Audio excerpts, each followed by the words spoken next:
और दीपेश हमारे सहयोगी इस खबर पर सीधे हमारे साथ जुड़े। दीपेश, सीबीआई ने कस्टडी नहीं मांगी, इसका मायने क्या निकाले जाए? न्यायिक हिरासत में भेजा गया के कविता को।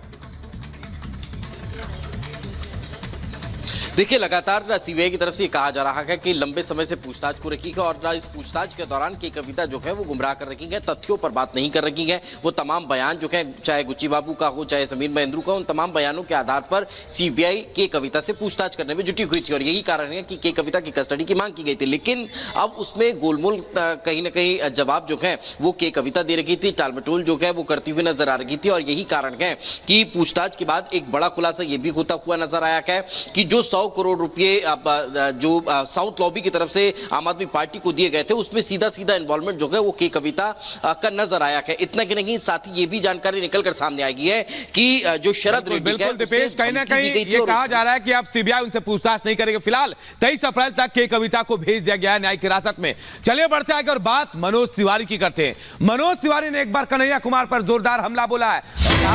कन्हैया जो है कई देश को तोड़ने के खिलाफ मामलों में शामिल रहे। 40 दिन के भ्रमण पर कन्हैया आए हुए हैं। देश विरोधी घटनाओं में शामिल रहे कन्हैया 40 दिन घूमने के लिए यहां दिल्ली आए हुए हैं। कन्हैया कुमार पर मनोज तिवारी ने जोरदार हमला बोला। क्या कुछ कहा, सुनाते हैं आपको। हमारे साथ बात करने के लिए मनोज तिवारी जी हैं। मनोज जी, कांग्रेस ने अपना कैंडिडेट उतार दिया उत्तर पूर्वी दिल्ली से, कन्हैया कुमार को वहां से उतारा गया, किस तरीके से देखते हैं आप? स्वागत है सभी का, कोई भी आए। 40 दिन के भ्रमण पे आए हैं तो भ्रमण पे आएंगे तो 14,600 करोड़ का जो काम हुआ है, सिग्नेचर ब्रिज देखेंगे, शास्त्री पार्क का चौराहा देखेंगे, एलिवेटेड रोड देखेंगे, मेट्रो देखेंगे, जो फर्स्ट टाइम हुआ है सीलमपुर का डबल ब्रिज देखेंगे, रेलवे स्टेशन मितनगर सबौली देखेंगे। लेकिन हाँ, कांग्रेस ने अपनी मानसिकता जरूर दिखाई है। मैंने तो मनोज तिवारी के अपोजिट उतारा गया है कांग्रेस की ओर से कन्हैया कुमार को। मनोज तिवारी कह रहे हैं कि 40 दिन के भ्रमण पर आए हैं, तो वही कन्हैया कुमार क्या कह रहे हैं ये आपको बताते हैं। कन्हैया कुमार का कहना है कि न्याय की लड़ाई जारी रहेगी। टिकट मिलने पर कन्हैया कुमार जो कि कांग्रेस के प्रत्याशी हैं मनोज तिवारी के अगेंस्ट, उनका कहना है कि मेरी लड़ाई न्याय के लिए लगातार जारी रहेगी। मैं दिल्ली के लोगों और राज्य कांग्रेस कमेटी, सभी पार्टी कार्यकर्ताओं, नेतृत्व का धन्यवाद देना चाहता हूं। हम धन्यवाद देना चाहते हैं हमारे कांग्रेस पार्टी के शीर्ष नेतृत्व का कि उन्होंने मुझे योग्य समझा है। दिल्ली की जो देश की राजधानी है वहां से प्रत्याशी के तौर पे खड़ा करने का फैसला उन्होंने लिया है, उम्मीदवार बनाने का। निश्चित तौर पे जो है हम उनकी उम्मीदों पर खरा उतरने की कोशिश करेंगे। मेरे ख्याल से व्यक्ति महत्वपूर्ण नहीं होता है, विचार महत्वपूर्ण होता है, मुद्दा महत्वपूर्ण होता है। 10 साल से वो सांसद हैं तो वो बताएं नॉर्थ ईस्ट की जनता को, नॉर्थ ईस्ट दिल्ली की जनता को कि 10 साल में उन्होंने क्या किया है और जनता तय करेगी कि जो वो कह रहे हैं अगर वो सच है, उन्होंने जो काम किया है तो उनको अपना समर्थन और आशीर्वाद देगी।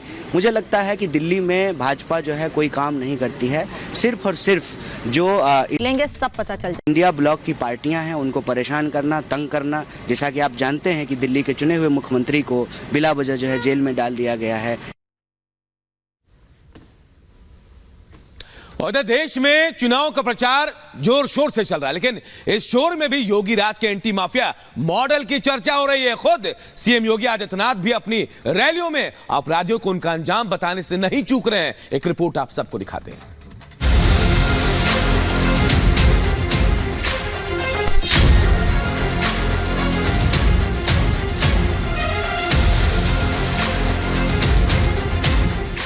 सीएम योगी की चुनावी हुंकार। दंगा करते हैं तो तुरंत पकड़ करके उल्टा लटका कर नीचे मिर्च का झोंका लगा दिया जाता है कि हमेशा के लिए भूल जाए। माफिया पर पड़ रही कानून की मार। जेल में या जहन्नुम में बदमाशों की सीट फिक्स। उत्तर प्रदेश के मुख्यमंत्री योगी आदित्यनाथ चुनावी मंचों से अपराधियों को खुली चुनौती दे रहे हैं। योगी जहां कानून के शिकंजे में फंसे माफिया और बदमाशों का उदाहरण दे रहे हैं, तो दंगा करने वालों का हश्र भी लोगों को बता रहे हैं। उत्तराखंड की धरती पर चुनावी रैली को संबोधित करते हुए योगी आदित्यनाथ ने हाल फिलहाल में यूपी में अपराधियों के खात्मे की कहानी सुनाई।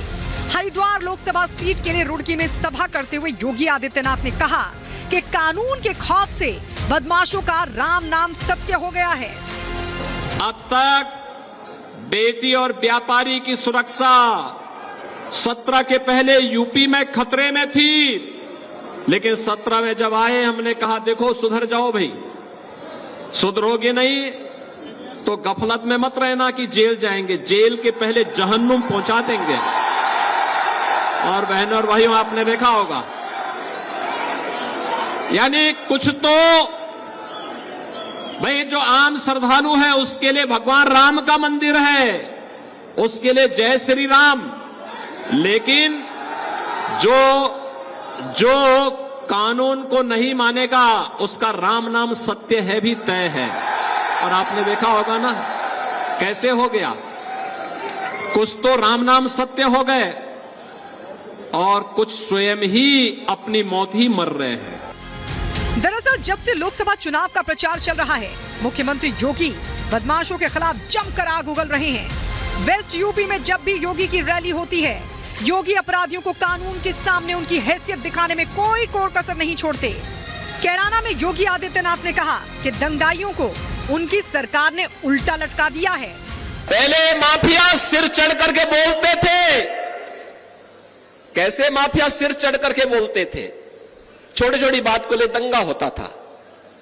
आज देख रहे होगे दंगा करने वाले भूल ही गए, दंगा भी कभी होता था। उल्टा लटका दिया जाता है उनको। दंगा करते हैं तो तुरंत पकड़ करके उल्टा लटका कर नीचे मिर्च का झोंका लगा दिया जाता है कि हमेशा के लिए भूल जाए। और अगर किसी निर्दोष व्यापारी और बेटी के साथ कोई दुर्व्यवहार करता है तो बहनों और भाइयों उस समय उसकी क्या दुर्गति की जाती है, ये भी आपने देखा होगा। बीजेपी के लिए चुनाव प्रचार करते हुए योगी आदित्यनाथ फुल फॉर्म में हैं। योगी अपने सरकार के विकास के कामों की गिनती कराते हैं, लेकिन उनके भाषण का अंत कानून व्यवस्था को लेकर उनके कड़े रुख पर ही होता है। उत्तराखंड के हल्द्वानी में भी योगी आदित्यनाथ ने कहा, अब नो कर्फ्यू, नो दंगा, सब चंगा।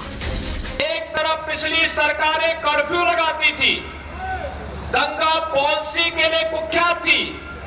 आपने दूसरी तरफ देखा होगा पिछले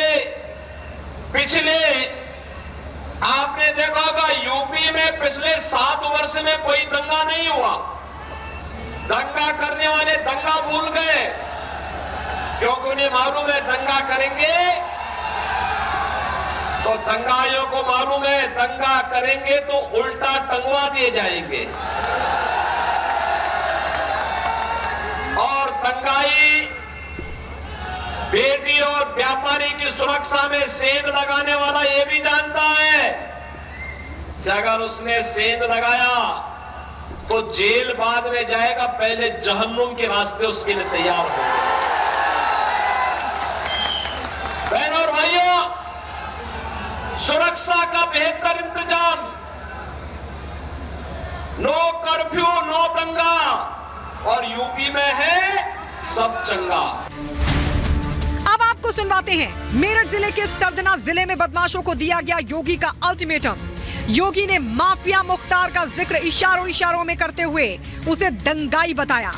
योगी ने कहा कि कर्फ्यू लगवाने वाले दंगाइयों को बीजेपी सरकार ने नाक रगड़ने पर मजबूर कर दिया। आप देख रहे होंगे जिनके नाम से ही लोग कर्फ्यू जैसा माहौल होता था, आज उनकी दुर्गति क्या है हर व्यक्ति देख रहा है। इन माफिया और अपराधियों की स्थिति क्या है आप रोज सोशल मीडिया के प्लेटफॉर्म को उठा करके देखते होंगे। एक दुर्दांत माफिया ऐसा भी था। बहनों और भाइयों, जब समाजवादी पार्टी की सरकार के समय चलता था तो मुख्यमंत्री हो या मुख्य न्यायाधीश, इन सब के काफिले रुक जाते थे और माफिया का काफिला निकलता था। और जब हमने कार्रवाई की उस माफिया के खिलाफ और उसको रगड़ करके कोर्ट के सामने प्रस्तुत किया तो उसकी पैंट गीली हो गई थी। मुरादाबाद में भी योगी ने अपराधियों को उनके अंजाम तक पहुंचने का दावा किया। योगी ने कहा कि बदमाश या तो जेल में हैं या जहन्नुम में पहुंच गए हैं। कांग्रेस हो, सपा हो, बसपा हो, इनके एजेंडे में विकास नहीं था, गरीब कल्याण नहीं था। आस्था के साथ खिलवाड़ करना ये अपना जन्मसिद्ध अधिकार समझते थे। माफिया और अपराधी को अपने गले का हार बना करके ये लोग प्रदेश की जनता पर, बेटी की सुरक्षा पर, व्यापारी की सुरक्षा पर सेंध लगाने का कार्य करते थे। ये बीजेपी की सरकार जो बोलती है वो करके दिखाती है। आज आप देखते होंगे माफिया या अपराधी या तो जेल में है या जहन्नुम में है। आपको बता दें, वेस्ट यूपी में कानून व्यवस्था एक संवेदनशील मुद्दा रहा है। बीजेपी का आरोप है कि एसपी बीएसपी की सरकारों ने बदमाशों को संरक्षण दिया था, लेकिन योगी सरकार बनते ही ऐसे अपराधियों को कानून के शिकंजे में लाया जा रहा है। योगी सरकार अपनी इस उपलब्धि को लोकसभा चुनावों में भुनाने की कोशिश कर रही है, तो खुले मंच से अपराधियों को भी सुधर जाने की चेतावनी दे रही है। Bureau report, Republic Bharat.